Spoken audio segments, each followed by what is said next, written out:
All right, well, welcome to our first NPS Action Night.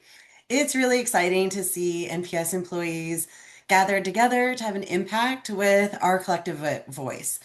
As federal employees, you all know that your lives are impacted by more than what happens in the workplace. And so having a legislative presence is so crucial to advocating for the parks, for the people in the parks, and for the mission. And so that's why it's so important that we continue to build this strong union that's ready to meet this moment, which we are. It takes every one of us, and I'm really proud to say that we have incredible and committed union leaders like those of you all who have shown up tonight, and a dynamic and dedicated national leader to ensure that federal employees have representation and a clear voice about the value of their public service and the missions that they serve. Doreen Greenwald is the national president of the National Treasury Employees Union. And as the union's top elected official, she leads NTEU's efforts to ensure dignity and respect for all federal employees. Before joining NTEU's national office, Doreen Greenwald had a 35-year career with the Internal Revenue Service, including more than 20 years as a revenue officer in Wisconsin, which has given her a valuable perspective as a career civil servant and a frontline federal employee like you all. And while in the IRS, she was an active member of NTEU, including 14 years as their chapter president. We are really honored to have President Greenwald with us tonight to open up our first NPS Action Night. So with that, I formally introduce NTEU National President Doreen Greenwald. Thank you so much for being here. Thank you, Lee. It's my honor to join all of you. As Lee said, I have been a federal employee for over 35 years before coming to the national office at NTU. But throughout my whole career as a federal employee, I was a union member. And I really learned through the process of being both a union member and a union steward that many people, you come to the government because you care deeply about the mission that you serve and the agency you work for. But what we don't always realize, and what federal employees sometimes forget, is they're so passionate about their mission that they forget we have a voice that we need to use also to ensure that somebody has our back. And, really NTU was that voice and that having my back for me, because I knew agencies would take care of whatever their mission was. They would go on the Hill and they would talk about those things, but they never talked about the workers. They didn't talk about what they needed or had the support of them. And so I learned early on that, maybe I needed to pay a little more attention about what was going on. And I would talk to my colleagues and I would say to them, we have to kind of get active. And I get it. Sometimes people are very nervous because as federal employees, you kind of lay low. You're used to doing the work you were brought on to do, and nobody wants to make waves. And especially in these days, in day and age, people are a little more nervous about that. But it takes our voices together, and that's the importance of having a union, is that no one person has to speak up, but we all speak up together. And that really gives us a unique power. Because as federal employees, what we know is Congress dictates so much about what our work life and workplace looks like. And so they need to hear from us in order to make those changes. And quite frankly, if we voted as a group, can you imagine that 2 million plus people voted our interests as a group? What an incredibly powerful block that would be. But unfortunately, federal employees don't always think that way.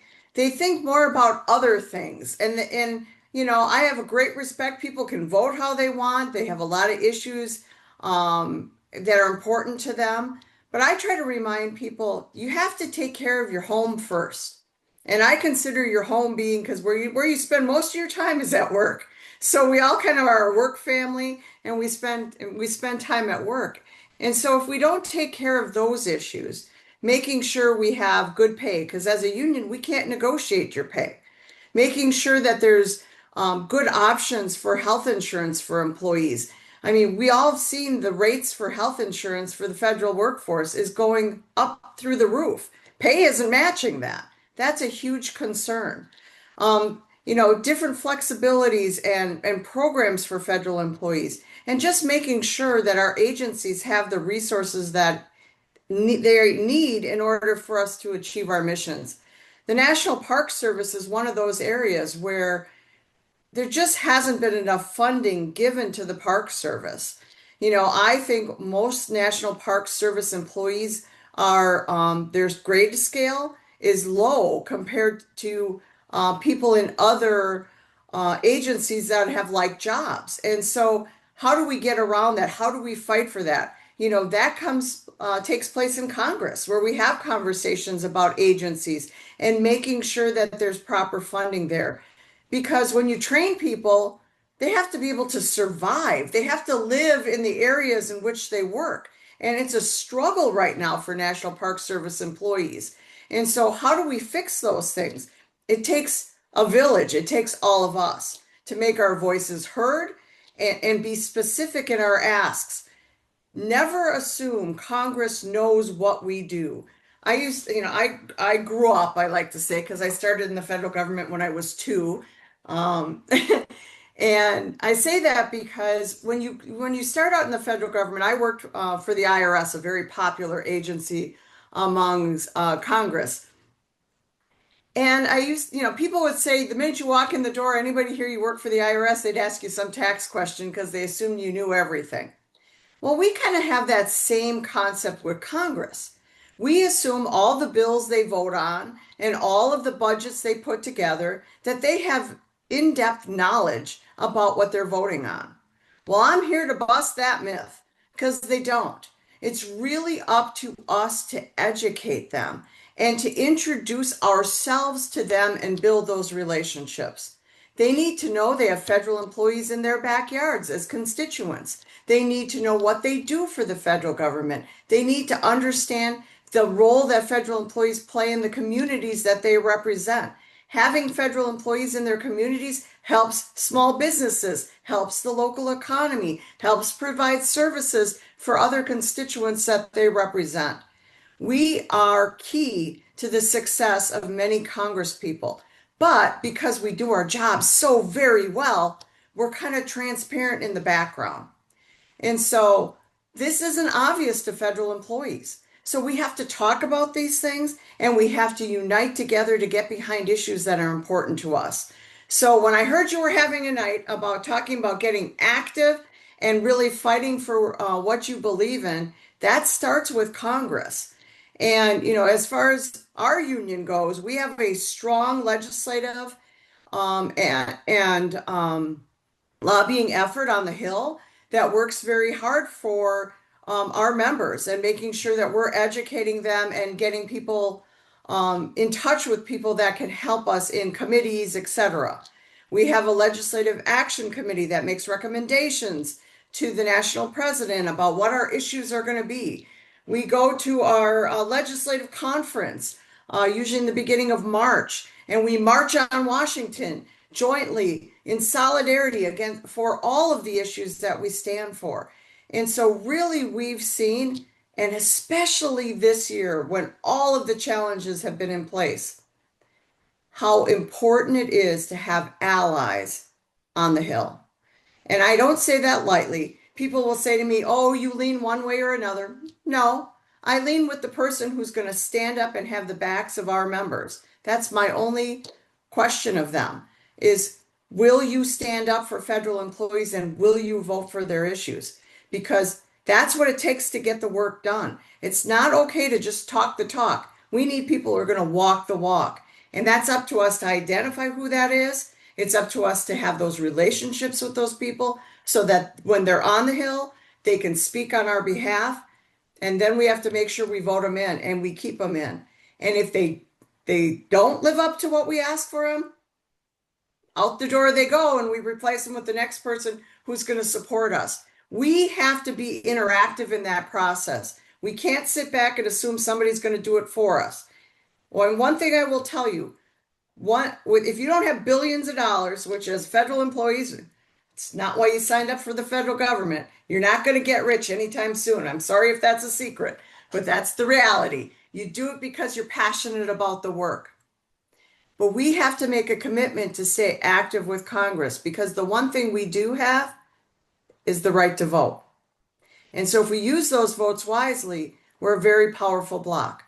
And so Congress listens to us when they hear from their constituents. So when they put forward bad budgets or bad bills, and federal employees don't reach out, are silent, complain at the water cooler, or worse, when they're hanging out at night saying, nobody cares about us, they're not going to pass this, how do they expect us to live? It's great we're sharing it with each other, but if we don't take that next step and put it into action and make our voices heard on Capitol Hill, we're never going to bring the change we need. And so we have something they can never take away from us, the right to vote and a voice. And so it's so important that we stay educated, stay united, stay active, and stay loud and proud because that's what gets action moved. So I think I said enough about that. I'm happy while I'm on the call to answer any questions you might have and just really give you a big shout out for the incredible work you do for our country and our national parks. I am a huge fan of the national parks. I try to go to them as often as I can and meet with the people that are serving our parks. And quite frankly, right now, what's happening to the parks and with the shutdown, I'm very concerned about, the status of our parks, the care and giving of our parks, and all of the people that are furloughed and not getting paid and who we need to get in there. I'm also very concerned about the trend of trying, the national parks have not been hiring rangers like they should be hiring, trying to, cut that short and hire people at lower grades. And my interest is more about getting the right people with the right resources and tools in there and making sure you're paid properly for the work you do. And that's going to involve us being motivated and communicating with Congress because it takes budgets to do that. So with that, any questions, any type?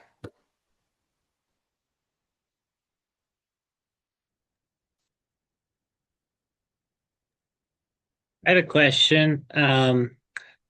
So a lot of us in national parks, we live out in like super rural areas, and we tend to have a certain kind of representatives associated with that maybe like I've struggled to reach my representative because he just has no interest in protecting public lands or national parks. Um, I'm curious if there's any like advice or tips on reaching somebody who like is very different politically from me and trying to get a person like that to care about our issues. I think when you gather together as a group, when you have somebody who is less in tune with their constituents, there's ways to get their attention. And so, make an appointment with their office. Now, since COVID, there's a lot of Zoom calls and things, so you don't have to necessarily go to their doors. You can make an appointment, talk about a specific issue, and raise how it impacts not just only you, but other constituents and start those conversations there. On NTEU.org, we have a lot of letters about a variety of things that we encourage people to send to their congressmen or senators. And what I always suggest to people, because people are always afraid they're going to get in front of a congressman or senator and not be knowledgeable about the issue. They're going to quiz me and I'm not going to have the answers. Most of the time, you're going to meet with a staffer who is a federal employee just like us, and they're interested in taking notes and paying attention to what has their constituents have been calling in on. And so you can create a phone tree. One person calls and says, "Hey, I'm really interested about making sure I have housing for national parks. This is a problem for us." Then another person calls the next day and gives those same talking points. They keep a tickler of how many calls they get about those issues. And again, it comes down to votes. So if they think, holy cow, we're getting a bunch of calls on this, they're going to pay more attention to that. If they get a lot of letters, what I say to people is we send the letters, then wait a week or so. You're going to get some form letter back. Yes, we heard from you. Thank you for contacting the congressman. pick up the phone and make a call. Hey, I sent the congressman a letter last week. I'd like to know if he's going to stand with us on this issue. I'm a federal employee. Where does he stand on federal employees' issues? Is she going to vote my way? Those are the kind of questions you ask. And then they'll say, okay, we'll get back to you, or thanks for calling. Then you call back. You build a relationship to the point where you come in their office and they say, hey, Doreen, good to see you. Glad to. That's what they do. When I go to, when I'm in Wisconsin, because that's where I had more relationships, I'm starting to build them here with my congressman in the state of Maryland. I would go to a county fair and the elected leaders would come by and shake my hand because they knew I was coming to their office soon. That's the kind of relationship you need. And it sounds excessive, but it doesn't take a lot of time. It's a lot of just shaking hands, having a general conversation, but keeping in touch and keeping them informed. Because as I said, they don't know the issue. They're going to try to brush you off. But if you come knowledgeable and engaged and continue as a group to follow up with those issues, they will not ignore you.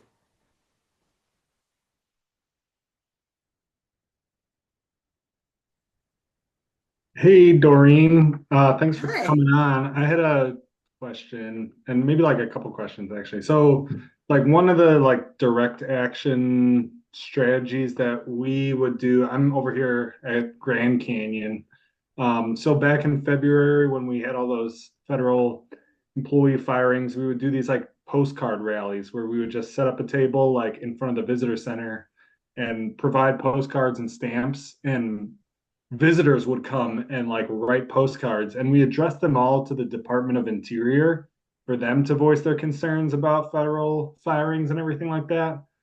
And one thing that we would always discuss was is like, is this the best place to like direct that sort of action toward when it's the general public?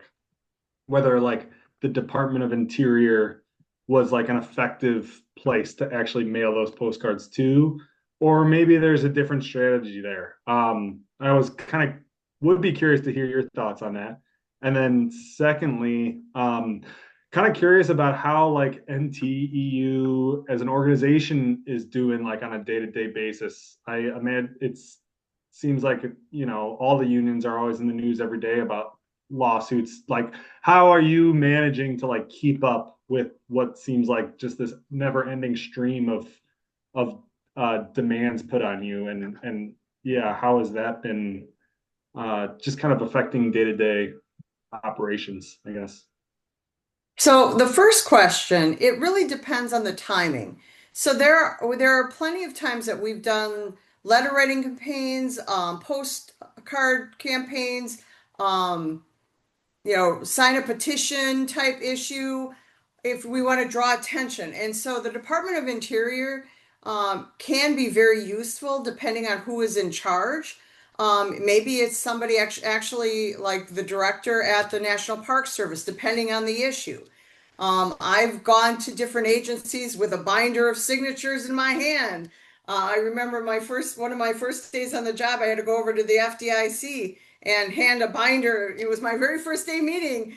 The chairperson was like, "Hi, here's all the people that are very unhappy with you," which I was very proud to do. So it depends. I think you really have to look at the issue itself and who's in charge and what's the attention you're trying to get.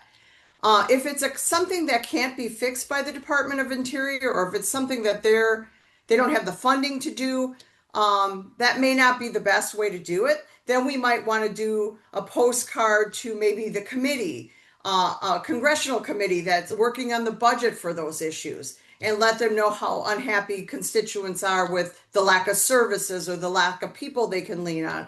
So, that would be something we would want to guide and help navigate so that we are getting the biggest bang for our resources. As far as how is NTEU doing, it is my huge honor to lead us through these challenges. People ask me every day, how are you holding up? And I say very, very well, because I'm standing shoulder to shoulder with 160,000 federal employees, and they give me energy every day to get up and take on this fight. As a union, we read Project 2025 from cover to cover and back again and forward again. We were ready to go before the election was even complete because we knew this was a possibility. And so what we do is make sure we have a plan A, a plan B, and are prepared before things happen. Yes, we have to tweak it. Yes, we have to polish it, but we're ready to go. I was so excited this week that we had the judge issue put NTU under the temporary restraining order for the rifts that they've been doing under the shutdown. And I had a lot of people ask me, Doreen Green, why aren't you listed? Why aren't you listed? We have been working in a coalition with federal unions and even unions outside of us because we all understand as organized labor, if they succeed in gutting one of us, it's coming for the next group and the next group. So workers have to be united. And so earlier this year, I had all the federal unions, I invited them to NTU's headquarters, and we sat around a table. Now, years ago, that would have never happened. But we came together, I asked, they were there the next week. Everybody showed up. Those who couldn't come sent proxies, and we agreed that we would stand together and fight back on these things. And so there's a lot of times where there's changes that are going on where, one union may take the lead or another union, depending on who we represent, that gives us the best scenarios. And so in this case, AFG was first out into California. We had a case ready to go in DC. And luckily, they drew the golden ticket, and we quick pivoted and adjusted accordingly. So very proud to stand shoulder to shoulder with my brothers and sisters in labor, with all the federal unions. But as far as NTEU is going, our staff is strong. Our staff is fighting every day. I have to tell them to take a day off and take care of themselves because their families sit on the sideline when their members need them. That's who we are. And I just tell people we're up for this challenge. We're not going anywhere. We've been here since 1938. I started in the very first chapter in chapter 1 in Milwaukee, Wisconsin. I was not there in 38. Even though I said I started at 2 in the federal government, I was not there in 38. But I know our history, and I know we've been through administrations that were challenging to us. Obviously, this one's unprecedented, but we're prepared to take the fight till there is absolutely no fight left in us. And I believe 100% without a doubt, we will be here long after them. So that was a really long answer to I'm fine. Nice, thank you. Thank you for asking the question.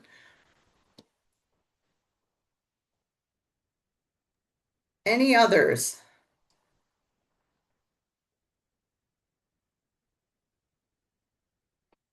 All right, well, I'm going to turn it over to everybody else on the call. Let me just say thank you for taking time today to do this. Thank you for being a part of all of this. I'm just so proud to see the great turnout.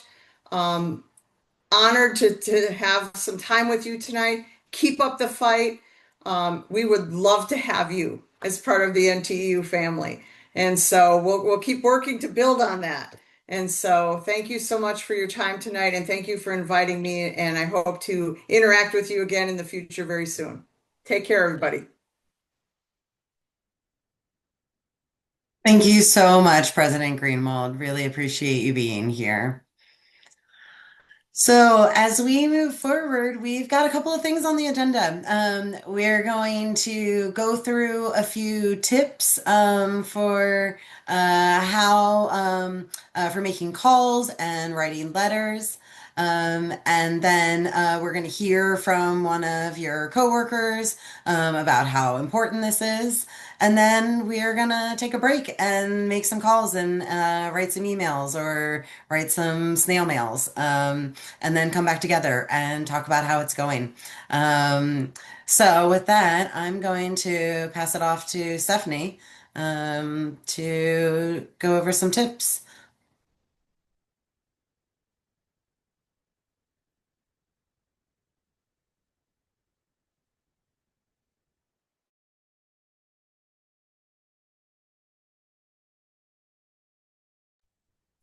Hello, everyone. It's great to see you tonight.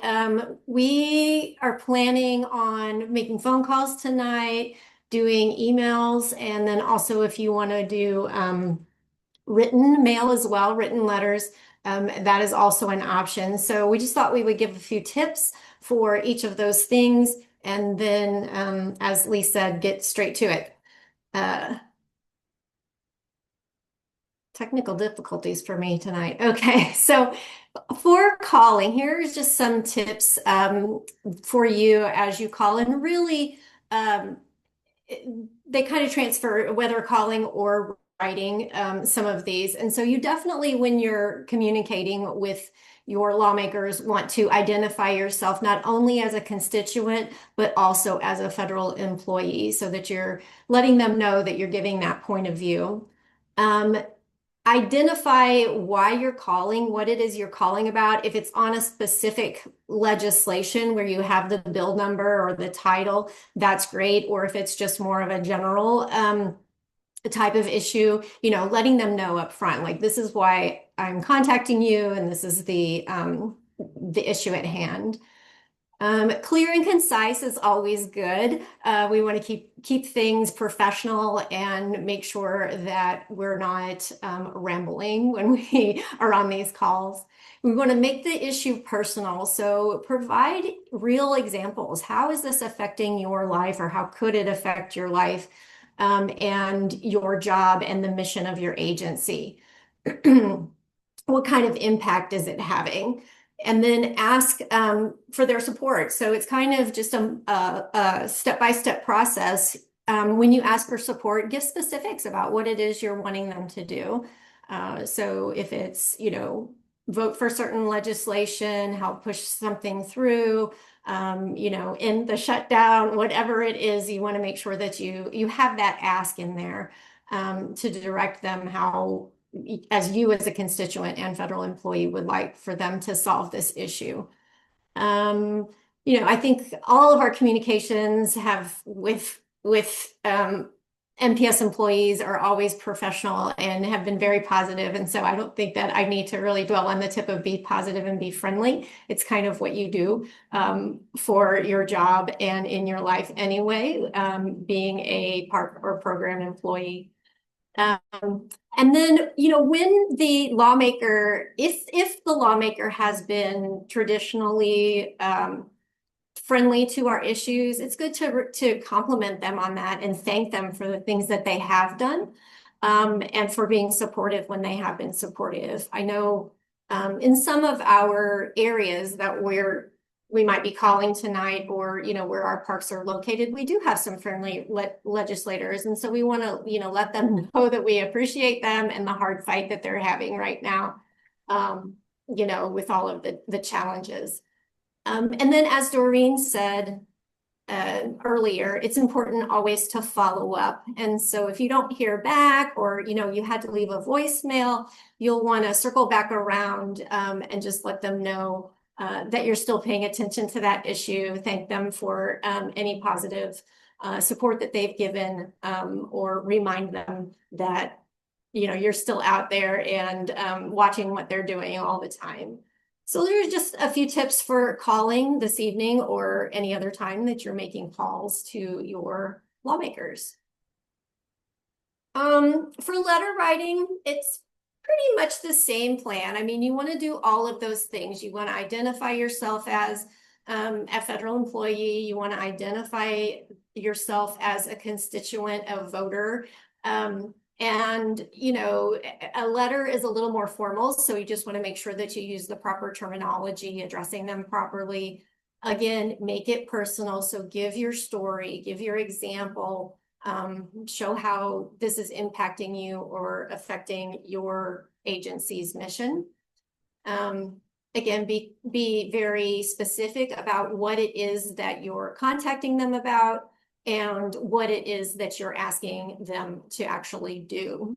You don't want to write, a dissertation here. You want to keep it short. So 3 or 4 paragraphs is probably the extent of the length that you want to limit it to. And again, you want to use examples, facts, statistics, whatever you can to help demonstrate to your legislator, as Doreen mentioned earlier, give a voice to the parks and to the programs of NPS.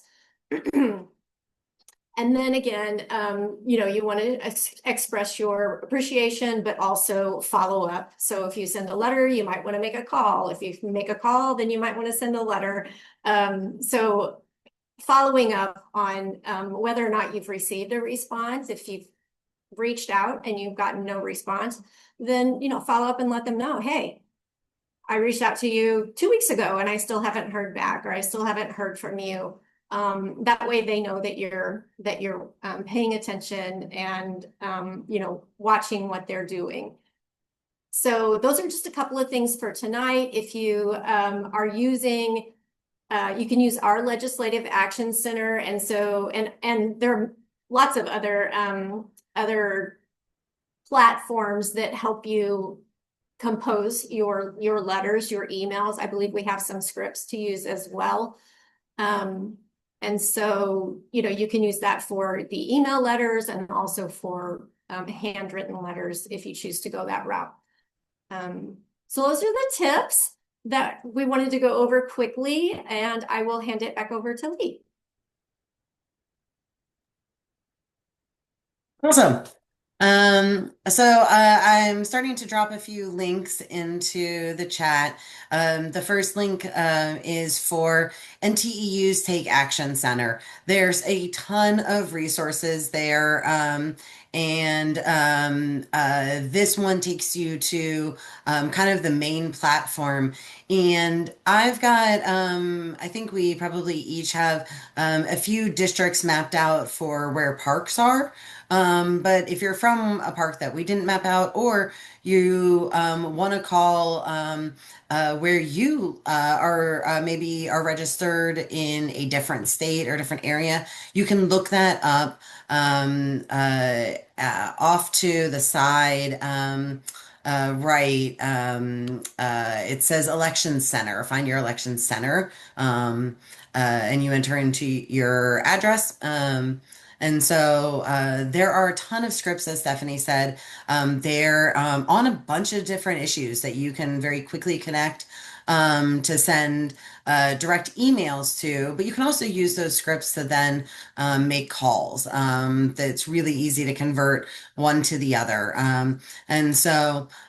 We have two scripts that we're providing directly for tonight, one on the shutdown, and then a couple, but I guess one topic on funding and DOI firings.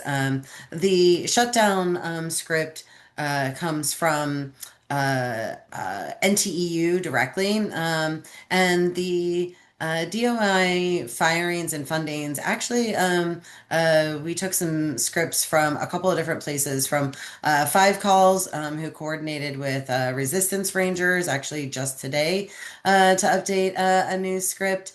As well as the National Parks Conservation Association. And so there's a couple of different examples there that you can play around with, make your own. The Google Drives are set up that you can be commenters. So you can't edit, but if you want to add in kind of a couple of notes of what you're going to be saying, how you're personalizing to help give other people ideas on what they maybe can say, and help build some strong messages, that is absolutely encouraged. And then let's see,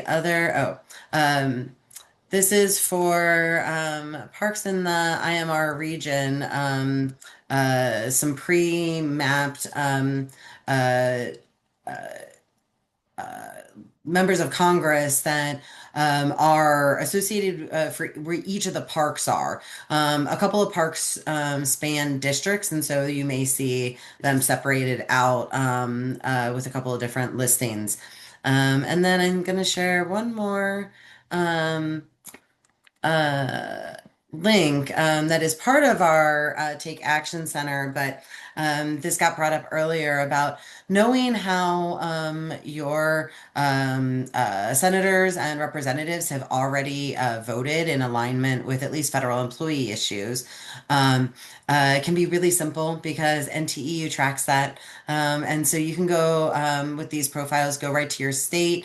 If you know your district, you can figure out your representatives, and you can figure out how consistently they have voted in alignment with federal employee issues. So that gives you a little bit more fodder. Um, we were going to hear from one of your colleagues, but they had to drop off the call, I think, or maybe lost connection. Um, uh, so. Uh, we are happy to open this up for folks to share if they have thoughts on whether they've already called, if you're already making your calls and you've actually connected with elected leaders, how that's gone. Even if you haven't connected, what are the messages that you're using or messages that you're hoping to be using? Anyone want to share?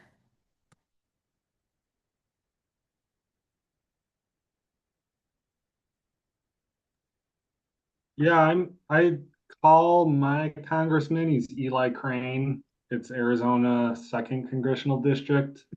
Um, and I tend to speak and like just introduce myself as like a federal employee. One thing that was like frustrating kind of that he did recently, it was just kind of like a show thing, but he came out and he made a big show of saying like, oh, like while the federal employees are on shutdown, I'm requesting that I don't get paid because if the military and the federal workers don't get paid, then I don't want to get paid. And it's like I'm have called him like specifically to bring that up, and it's just be like, I want you to get paid because I want you to go back to DC to do your job because they're out in the house. So I don't know where he's at right now. He's not in DC voting.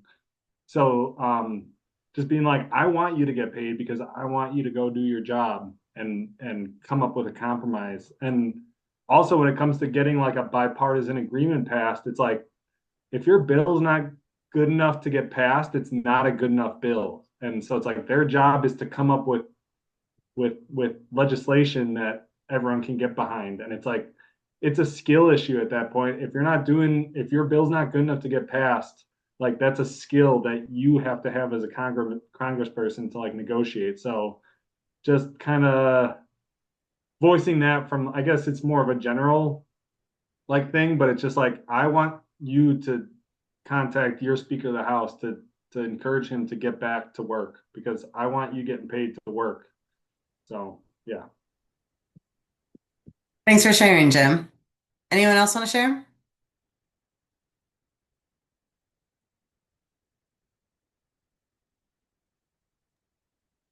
Something I always try and bring up on the calls because I do have a more Republican right wing representative. Like I try to bring up the economics of the national parks and how um, national park last year brought in $214 million to the region and cost $7 million to taxpayers. So I'm like, this is a 30 times your benefit, your money investment. Um, and those numbers are not too hard to look up for any national park. Um, I forget exactly how to do it, but they're not very hard to find. So we can try to find those for any park. Love that. I don't have those numbers at the tip of my finger, but what I do have, I just dropped a link in there about the financial impact that federal employees have by state, so that you can speak as federal employees about that, kind of making those same arguments. I think that's a great tactic.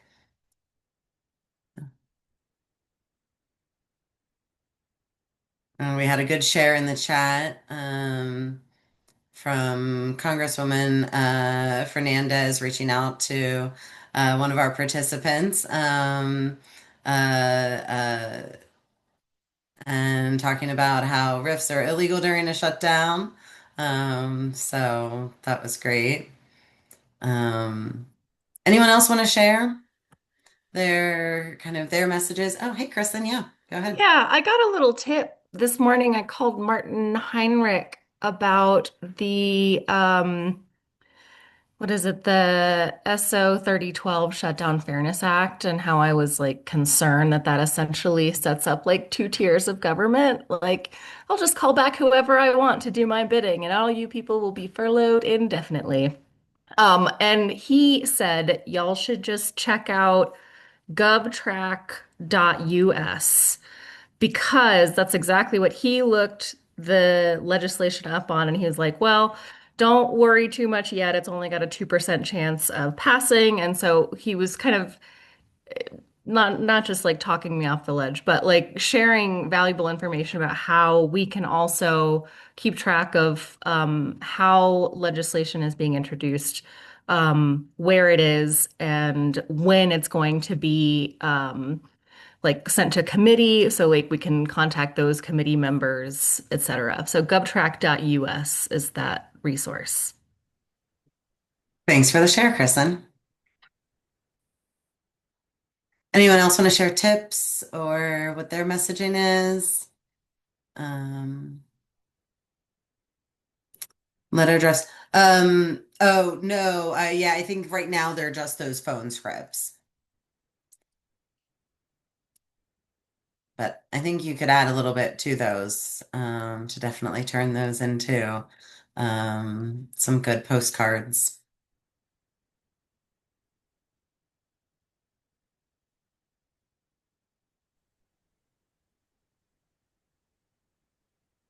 All right. Oh, Julia. Oh, I was just gonna say thank you so much for the script regarding the House and Senate bills for saving the Department of Interior's workforce. That's because I didn't even know about them. So thank you very much for those scripts. I'm sharing, and I don't want to take credit for them because, like I said, I'm sharing those from Five Calls, who said that they worked with Resistance Rangers. So I want to give them credit too, but definitely want to share the resources, because I think knowing that that came directly from working with NPS employees means that I think it's best when things are in your voices. And I'm not an NPS employee, so yeah.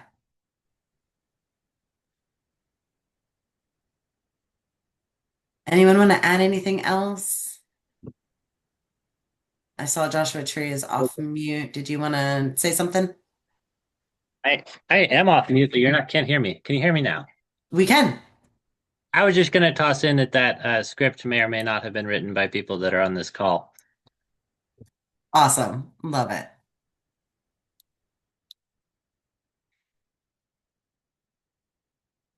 All right. Well, I think with that, let's go ahead and break for about 15 minutes, and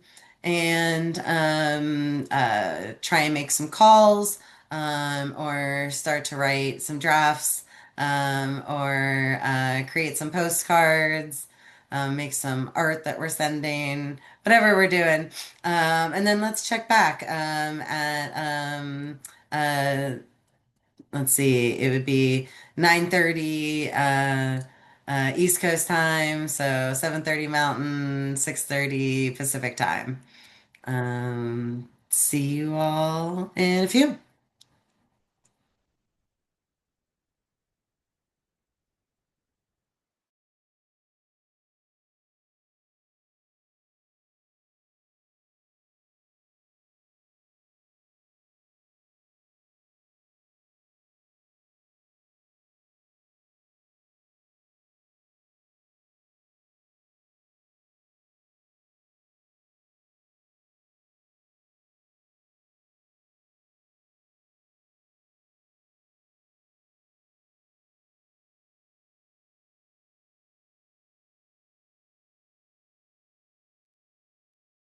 Did you pause the recording?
resume.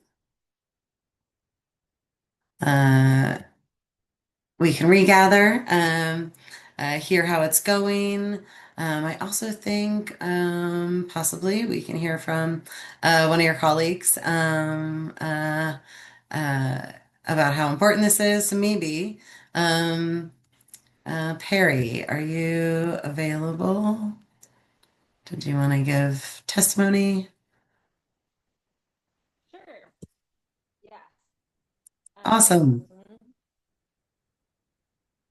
Any specific prompt Hi, Perry. Uh, or just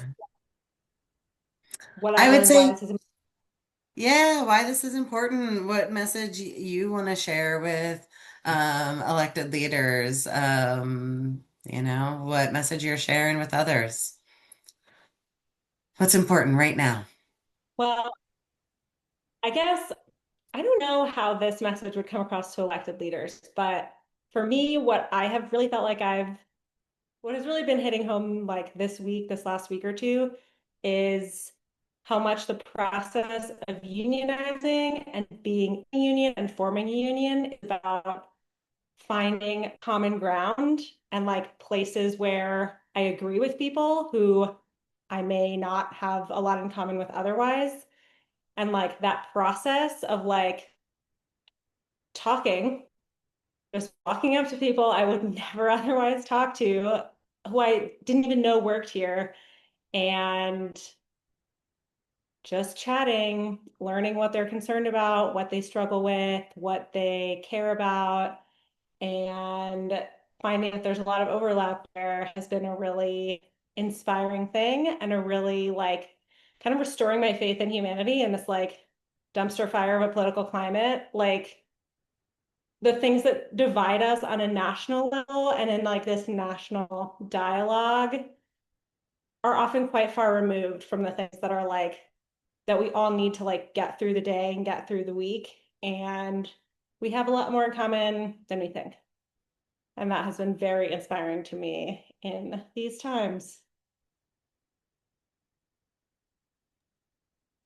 Well said. Thank you so much for sharing, Perry. Does anyone want to share? Did anyone make any calls, write any letters, want to share what they said?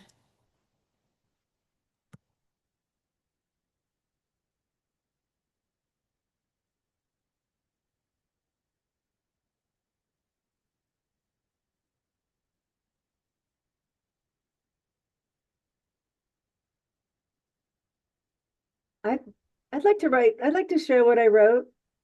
Yeah, please Um, go ahead, Julia. I mean, this is for a phone call. Um, I just want to make sure I've got everything right. So I said, hi, my name is Julia Kane. I'm a constituent from Lakewood, Colorado. I'm a furloughed federal employee from the National Park Service office in Denver, in the Denver Federal Center. And I'm calling to thank you because we have Democratic senators who I'm calling to thank you for withholding your support of the continuing resolution as long as Republicans refuse to fund expiring legislation to keep costs down for health care for the most needy in our country. I want to urge Senator Bennett to support Senate Bill 2597, the Saving the Department of the Interior's Workforce Act. And then I just gave the rest of what you had already provided. I was starting to look up the actual act itself. It looks like it's well, that's interesting. It came out, it was first sponsored in July and it hasn't gotten very far. So I don't know if that's the most current legislation to be supporting. And we're talking about the continuing resolution, isn't that is that what the funding is that the Democrats are kind of not going along with right now? Is that right?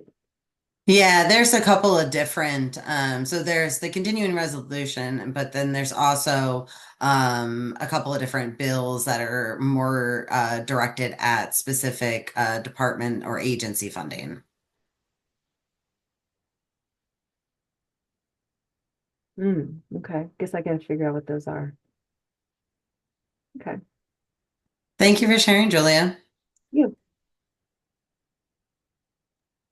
We've got a This couple is of Jim comments. here Oh, again. Oh, yeah, go ahead, Jim. no, I was just gonna I was just thinking I'm going to like draft because I make these calls and everything, but my congressman is pretty unresponsive. I know somebody mentioned how they, requested a like an actual like conversation with a staffer.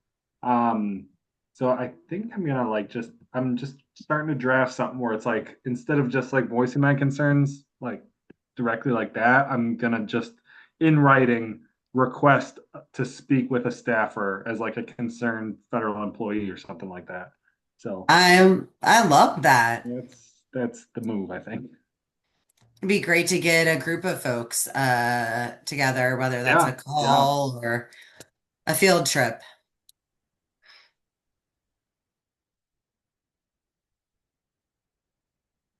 We have a couple of comments about people writing to their senators and reps and adding some personalizations about struggles with unemployment access during the furlough and during this person's illegal firing in February. That personalization in their words to spice it up, but it does that's really important. That contextualizes you as a person, as someone who is experiencing hardship during this time, and um, your hardship may have a lot in common with someone else's hardship, but that's your hardship, and they need to hear about how this is impacting each one of you. So I think that sounds great. Someone shared another template in the chat here.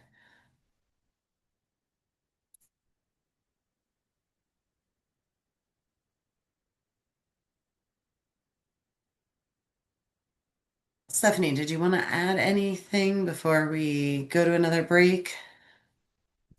Um, well, it's funny because I was on going through our legislative action, different materials and stuff that's on there. There's so much. So if you haven't been there, it's worth checking out because there's a lot of great resources there. But I noticed that somewhere, I can't remember you know, which resource it was that mentioned like, writing like snail mail letters and postcards is maybe not as effective because it has to go through this whole process to get to where it's going.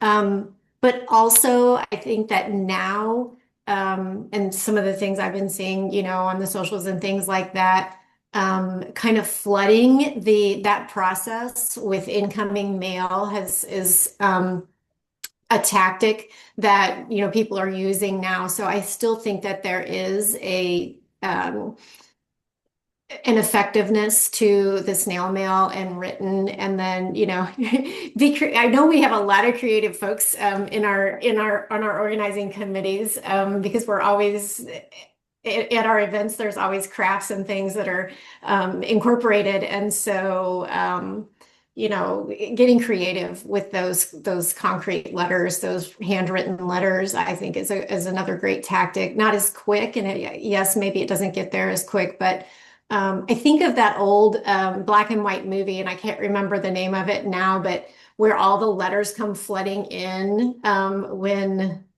I don't remember if I think it was Jimmy Stewart, but I can't recall. And he's a congressman from like out in the middle of nowhere, and he's trying to like hold the floor, and they start bringing in all these sacks of mail, that people are writing letters. And so when I think of the snail mail, I sort of think of that if we could and really mobilize and kind of flood the system. That's a physical, very visible type of action.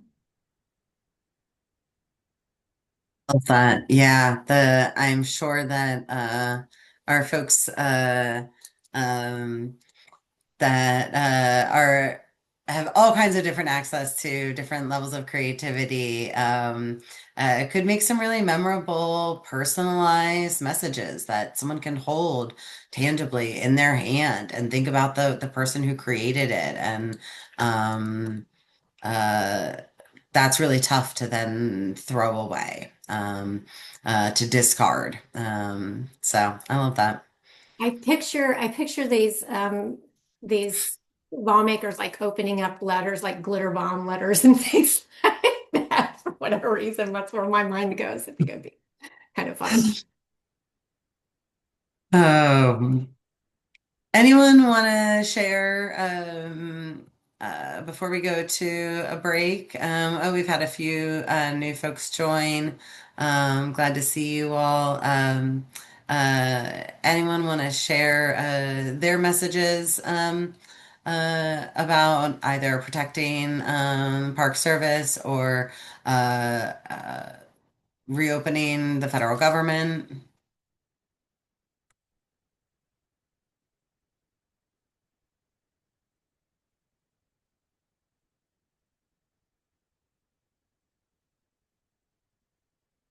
Okay. Well, I'm gonna stop the recording here.